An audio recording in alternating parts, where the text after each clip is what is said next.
በኢኮኖሚ በአንድነቷ በፍቅሯ ለሞተች አገር በስልጣኔ በማንኛውም ለሞተች አገር እንደ ኢትዮጵያ ላለች ትንሣኤዋ መድኃኔዓለም ኢየሱስ ክርስቶስ የቤተ ክርስቲያን ማዕከል በዓለም ዙሪያ ያለችው ቤተ ክርስቲያን ከመጀመሪያው ጀምሮ የቤተ ክርስቲያናችን የክርስትናው ማዕከል ዋናው ትንሣኤ የጌታ ትንሣኤ ሁሉም ነገር በጌታ ትንሣኤ የተመሰረተ የጌታ ትንሣኤ ባይኖር ኖሮ ባለፈውም ሲነገር የነበረው እንደተፈጸመ ኮርተን የምንናገረው ወደፊት የሚሆነው እንደሚሆን ልባችን ሞልተን የምንናገረው በጌታ ትንሣኤ ነው።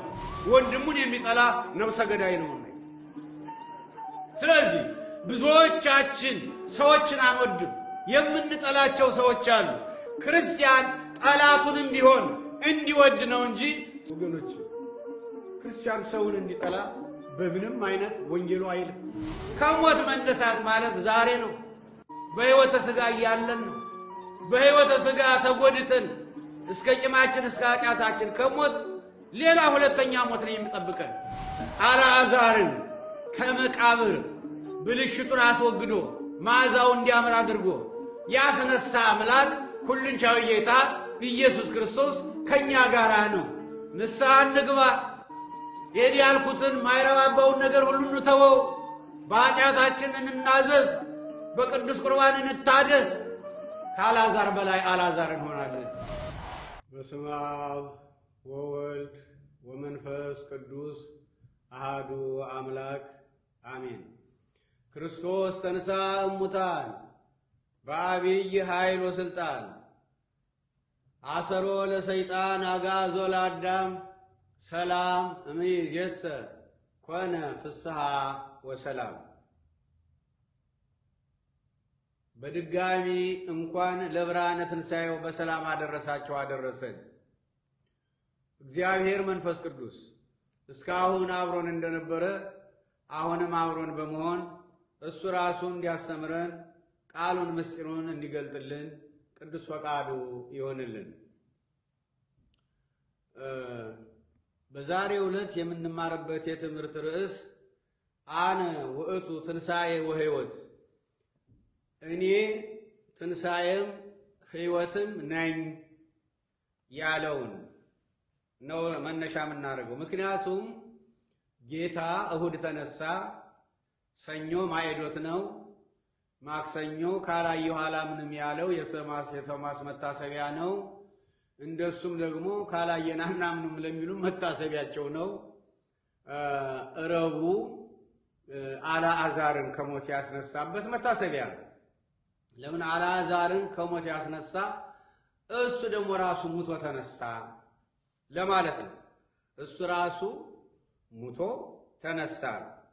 አነ ውእቱ ትንሣኤ ወሕይወት። ታሪኩ ምንድነው? አልዓዛር የማርታና የማርያም ወንድም ነው። ዮሐንስ ወንጌል ምዕራፍ 11 ላይ እንደሚነግረን ሞተ። ማርታና ማርያም በጣም አዘኑ። ተቀብሯል። ግን ጌታ ለቅሶ ሊደርስ ሄደ። በጣም ይገርም ሄደ። እንዲህ ይላል ታሪኩ። ማርታም ኢየሱስን ጌታ ሆይ አንተ በዚህ ኖረህ ብትሆን ወንድሜ ባልሞተም ነበር። አሁንም ከእግዚአብሔር የምትለምነውን ሁሉ እግዚአብሔር እንዲሰጥህ አውቃለሁ አለችው። ኢየሱስም ወንድምሽ ይነሳል አላት። ማርታም በመጨረሻው ቀን በትንሣኤ እንዲነሳ አውቃለሁ አለችው። ኢየሱስም ትንሣኤና ሕይወት እኔ ነኝ፣ አነ ውእቱ ትንሣኤ ወሕይወት። የሚያምንብኝ ቢሞት እንኳ ሕያው ይሆናል፣ ሕያው የሆነም የሚያምንብኝ ሁሉ ለዘላለም አይሞትም። ይህን ታምኛለሽን አላት። እርሷም አዎን ጌታ ሆይ አንተ ወደ ዓለም የሚመጣው ክርስቶስ የእግዚአብሔር ልጅ እንደሆንህ እኔ አምናለሁ አለችው። ይህንም ብላ ሄደች። እህቷንም ማርያምን በስውር ጠርታ መምህሩ መጥቷል ይጠራሽማል አለቻት። እርሷም በሰማች ጊዜ ፈጥና ተነሳች፣ ወደ እርሱም መጣች። ኢየሱስም ማርታ በተቀበለችበት ስፍራ ነበር እንጂ ገና ወደ መንደሩ አልገባም ነበር። ሲያጽናኗት ከእርሷ ጋር በቤት የነበሩ ሰዎች ወይም አይሁድ ማርያም ፈጥና እንደተነሳችና እንደወጣች ባዩ ጊዜ ወደ መቃብር ሄዳ በዚያ ልታለቅስ መስሏቸው ተከተሏት። ማርያምም ኢየሱስ ወዳለበት መጥታ ባየችው ጊዜ በእግሩ ላይ ወድቃ ጌታ ሆይ አንተ በዚህ ኖረህ ብትሆን ወንድሜ ባልሞተም ነበር አለችው። ኢየሱስም እርሷ ስታለቅስ ከእርሷም ጋር የመጡት አይሁድ ሲያለቅሱ አይቶ በመንፈሱ አዘነ፣ በራሱም ታወከ። ወዴት አኖራችሁት አለ። ጠፍቶት አይደለም፣ ያው በሰው ሰውኛ ቋንቋ ነው የሚናገረው። እነርሱም ጌታ ሆይ መጥተህ አሉት። ኢየሱስም እንባውን አፈሰሰ። እኛን ስለሆነ የእኛን ባህሪ የእኛን ተፈጥሮ ገንዘቡ ስላደረገ ሩሩ የዋህ ነውና በአዳማዊ ተፈጥሮው እንባውን አፈሰሰ ነው የሚለው። ስለዚህ አይሁድ እንዴት ይወደው እንደነበረ እዩ አሉ አይሁድ። ከእነርሱ ግን አንዳንዶቹ ይህ የዕውሩን ዓይኖች የከፈተ ይህን ደግሞ እንዳይሞት ያደርግ ዘንድ ባልቻለም ነበርን አሉ። ኢየሱስም ደግሞ በራሱ አዝኖ ወደ መቃብሩ መጣ።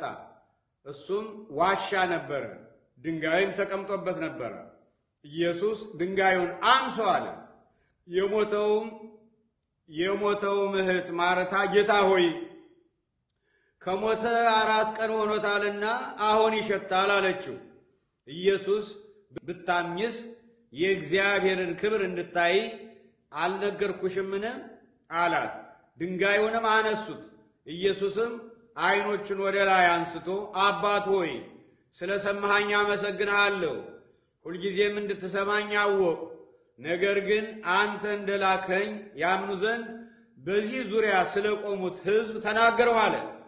ይህንም ብሎ በቃላት ድምፅ አልዓዛር ሆይ ወደ ውጭ ውጣ ና ብሎ ጮኸ። የሞተውም እጆቹና እግሮቹ በመግነዝ እንደተገነዙ ወጣ፣ ፊቱም በጨርቅ እንደተጠመጠመ ነበረ። ኢየሱስም ፍቱትና ይሂድ ተዉት አላቸው። ስለዚህ ወደ ማርያም ከመጡት ኢየሱስም ያደረገውን ካዩት ከአይሁድ ብዙዎች በእርሱ አመኑ። ከእነርሱ አንዳንዶቹ ግን ወደ ፈሪሳውያን ሄደው ኢየሱስ ያደረገውን ነገሯቸው። ያው እነሱ በነገሯቸው ቁጥር ጥሩ አያስቡም፣ ተቃራኒዎች ስለሆኑ። አሁን ዋናው ነገር በዚህ ታሪክ አልዓዛር የማርታና የማርያም ወንድም ነው፣ ሞተ። ያው ቅድም እንዳልኳችሁ ሞቷል። አሁን ጌታ መጣ፣ አለቀሰ። በእውነቱ እሱም አለቀሰ በሰውነቱ። ምክንያቱም ወገኖቻችን በስጋ ሲሞቱ ማልቀስ ባህሪያችን ሆኗል። ካለመገነት ከወጣን ያው ኃጢአት ሞትን ካመጣብን በኋላ ማልቀስ ባህሪያችን ሆኗል። አለቀሰ። በጣም የሚገርም ነው። እና አነ ውእቱ ትንሣኤ ወሕይወት፣ እኔ ትንሣኤም ሕይወትም ነኝ፣ አልዓዛር ይነሳል አላት። የአልዓዛርን እህት ማርያም አልዓዛር ይነሳል አለ ጌታ። አሳዩኝ መቃብሩን አለ። በሰው ሰውኛ ቋንቋ ነው እንጂ መቃብሩ ያለበትን ማወቅ አቅቶት አይደለም። አምላክ ነው፣ በሰማይም በምድርም ነው። ግን አሳዩኝ የሚል አካልን የተዋሃደ መሆኑን ለማጠየቅ አሳዩኝ አለ። አሳዩት። ሄዱ ወደ መቃብሩ። አሁን ማርያም ኧረ የለም 4 ቀኑ ነው ይሸታል አለች። አንቺ ስንት ነገር ነግሬሽ እንዴ እኔን አታምኝም አለ። ከዚያ አልዓዛር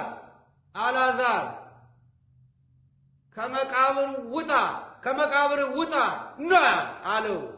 ሲወጣ ግን እንደተገነዘ ነው። እጆቹም እግሮቹም እንደተገነዙ፣ አስከሬኑ የተሸፈነበትም ጨርቅ እንደተሸፈነ ነው የወጣው።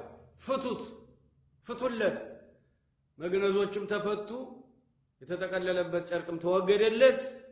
በሰዎች መካከል ተመላለሰ፣ እግዚአብሔርን አመሰገነ። ይህ የሚታሰብበት ቀን ነው ረቡዕ። አልዓዛርን ከሞት ያስነሳ እሱ ደግሞ ሞቶ ተነሳ። ልዩነቱ የአልዓዛር ሞት ቢነሳም ተመልሶ መሞቱ አይቀርም። የአልዓዛር ሞት ሲነሳ መቃብር ተከፍቶለት ነው።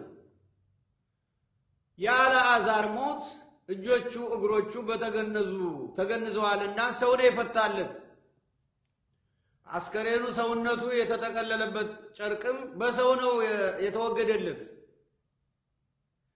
ጌታ ግን ከሞት በተነሳ ጊዜ ሰው ብቻ ባለመሆኑ አምላክም በመሆኑ ሁሉን ቻይ በመሆኑ የሚሳነው ነገር ስለሌለ መቃብሩ እንደተዘጋ እንደታተመ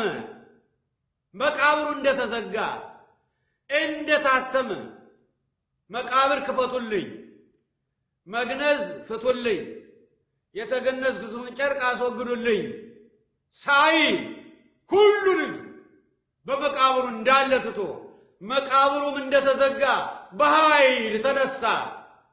ልክ ከተነሳ በኋላ ዮሐንስ 20 ላይ እንደምናየው ሐዋርያት በዝግ ቤት ሳሉ ወገኖቼ በዝግ ቤት ሳሉ በሩን ጥርቅም ማረጉ ዘግተዋል፣ መስኮቶችንም ዘግተዋል። ወንጀለኞች ናቸው ተብለው እየተፈለጉ ነው። እሱን የገደሉ ይገሉናል ብለው እየጸለዩ እያለቀሱ ነው። ሁሉን ነገር ዘጋግተዋል። በተዘጋ ቤት ውስጥ ገባ። ሲገባ አምላክነቱ ብቻ አይደለም በሰውነቱም ጭምር ነው። ስለዚህ ወገኖቼ ከሞትም የተነሳው በአምላክነቱ ኃይል ነው። የተገነዘበት ጨርቅ ትቶት የመቃብሩ ድንጋይ ሰው ሳያነሳው እንደተዘጋ በኃይል የተነሳው የሚሳነው ነገር ስለሌለ አምላክም ስለሆነ ያ በተዘጋ መቃብር ሊነሳ የማይችለው ሥጋ የተዘጋ መቃብር የማያስቀረውን አምላክነትን፣ መለኮትን፣ ፈጣሪነትን፣ እግዚአብሔርነትን ስለተዋሃደ በአምላክነቱ ኃይል ተነሳ። አልዓዛር ቢነሳም ተመልሶ ሞቷል። ለምን? የእግዚአብሔር መንግሥት ለመውረስ መሞት ነበረበት ተመልሶ። መድኃኔ ዓለም ኢየሱስ ክርስቶስ ግን ከተነሳ በኋላ መልሶ አይሞትም። ለምን? የዘላለም አምላክ ስለሆነ ስራውን ጨርሷል። ለእኛ ለወደፊቱ ትንሣኤያችን በኩር ሆኗል። የእኛን የወደፊት ትንሣኤያችን ባርኮልናል። አምላክ ነው። ውርደት በቃው። 40 ቀን 40 ሌሊት መመሪያ ሲሰጥ ቆየ። ከዚያ በኋላ በክብር አረገ። ሲያርግ ወድቆ ተንቆ በእግረ አጋንንት ተረግጦ ተዋርዶ የነበረ አዳማዊ አካል የእኛን አካል እንደተዋሃደ ነው ያረገው። አረገ የምንለውም በሥጋ ነው። በአምላክነቱም እንግዲያው ወደ ላይ ወጣ፣ ወደ ታች ወረደ፣ ወደ ቀኝ አለ፣ ወደ ግራ ተመለከተ የሚባል ነገር አይስማማውም። በሁሉም ቦታ ሙሉ ነው። በሁሉም ቦታ ሙሉ ነው። አረገ ያልነው አሁን በሥጋ ነው። ለምን? ማረግ የማይችለው ደካማው አካል ሁሉን ቻዩን ስለተዋሃደ አረገ በሥጋ። ኪሩቤል ላይ ተቀመጠ። ቅዱስ እስጢፋኖስ አየው። የሐዋርያት ሥራ ምዕራፍ 7 ላይ እንደሚገረን አየው። በአባቱ ቀኝ ተቀምጦ ያየው በሰውነት ነው። ሰውነትን ብቻ አይደለም አምላክነትንም ነው፣ መለኮትንም ነው። ግን መለኮትን፣ አምላክነትን፣ ፈጣሪነትን ሊያይ የቻለው ሊታይ የሚችለውን አካል እንደተዋሃደ እዚያ ኪሩቤል ላይ ሳለም የእኛን ተፈጥሮ እንደተዋሃደ እዚያ ስላገኘው። ስለዚህ ጌታ ዳግም ሲመጣ እኛን እንደተዋሃደው በተዋህዶ ነው የሚመጣው። ዳግም ሲመጣ በተዋህዶ ነው። የወጉት ሁሉ እያዩት ነው የሚመጣው። የኛ ጌታ ግን አመጣጡ እንደ ድሮው እየተዋረደ እየበላ እየጠጣ እየተራበ ወይም እየደከመ እያንቀላፋ እየተኛ እየተሰደበ እየተዋረደ እየሞተ እየቆሰለ አይደለም። ሲመጣ እግዚአብሔር እሰ ገሃደ ይመጽእ ወአምላክነ ኢያረምም እሳት ይነድድ ቅድሜሁ መለኮታዊ እሳት በፊቱ እየነደደ ነው የሚመጣው። በዚያን ጊዜ አሜሪካ የለችም፣ ካናዳ የለም፣ አውሮፓ የለም፣ ቻይና የለም፣ ራሻ የለም፣ ሀያላን የሉም፣ ደካሞችም የሉም፣ ሁሉም አይኖርም። እንደ ወረቀት ተጠቅሎ ይቃጠላል ያለም እና ያ ጌታ ዳግም ይመጣል። ስለዚህ የጌታን ትንሣኤ የሚመስል ትንሣኤ ነው። አነ ውእቱ ትንሣኤ ሕይወት፣ እኔ ትንሣኤም ሕይወትም ነኝ። ይገርማል። የጌታ ሌላ ስሙ ኢየሱስ መድኃኔ ዓለም ክርስቶስ አማኑኤል እንደሚባለው ትንሣኤም ሌላው ስሙ ነው። ትንሣኤ ማለት ቀኑ ብቻ ሳይሆን ጌታ ራሱ ትንሣኤ ይባላል እና አንዳንድ ሰዎች ወልደ ትንሣኤ ይባላሉ። የኔም ስም ቀደም ያው ብዙዎች ታውቃላችሁ ወልደ ትንሣኤ ነው። አባ ወልደ ትንሣኤ ነው የድሮ ስሜ። ወልደ ትንሣኤ ማለት ወልደ ኢየሱስ፣ ወልደ ክርስቶስ፣ ወልደ አማኑኤል ማለት ነው። የኢየሱስ ልጅ፣ የክርስቶስ ልጅ፣ የአማኑኤል ልጅ ማለት ነው። ወልደ ኢየሱስ ማለት ነው ወልደ ትንሣኤ። ለምን? ትንሣኤም ሕይወትም እኔ ነኝ ብሏል። እዚያ ዮሐንስ 14 ላይ መንገድም እውነትም ሕይወትም እኔ ነኝ እንዳለ ሁሉ እዚህ ላይ ደግሞ ትንሣኤም ሕይወትም እኔ ነኝ አለ። ስለዚህ የጌታ ትንሣኤ በእርግጥ ከአልዓዛር ትንሣኤ የተለየ ነው። የሆነ ሆኖ ግን የአልዓዛርን ከሞት ያስነሳ እሱ ራሱ በኃይል ተነሳ ለማለት አልዓዛር ሲነሳ ቅድም እንዳልኩት አልዓዛር ሲነሳ መቃብሩን ሰው ከፍቶለት ነው። መግነዙን ሰው ፈቶለት ነው። የተጠቀለለበትን ጨርቁን ሰው አንስቶለት ነው። እሱ ግን ይሄ ሁሉ አያስፈልገው አምላክም ስለሆነ። ስለዚህ ወገኖች እሱን ያመን ሁላችን ዛሬውኑ ተነስተናል ማለት ነው። ዛሬውኑ ተነስተናል። ትንሣኤያችን የተረጋገጠ የተጨበጠ ነው። ስለዚህ የቤተ ክርስቲያን ማዕከል በዓለም ዙሪያ ያለችው ቤተ ክርስቲያን ከመጀመሪያው ጀምሮ የቤተ ክርስቲያናችን የክርስትናው ማዕከል ዋናው ትንሣኤ የጌታ ትንሣኤ ነው። ሁሉም ነገር በጌታ ትንሣኤ የተመሰረተ ነው። የጌታ ትንሣኤ ባይኖር ኖሮ ባለፈውም ሲነገር የነበረውም እንደተፈጸመ ኮርተን የምንናገረው ወደፊት የሚሆነውም እንደሚሆን ልባችን ሞልተን የምንናገረው በጌታ ትንሣኤ ነው።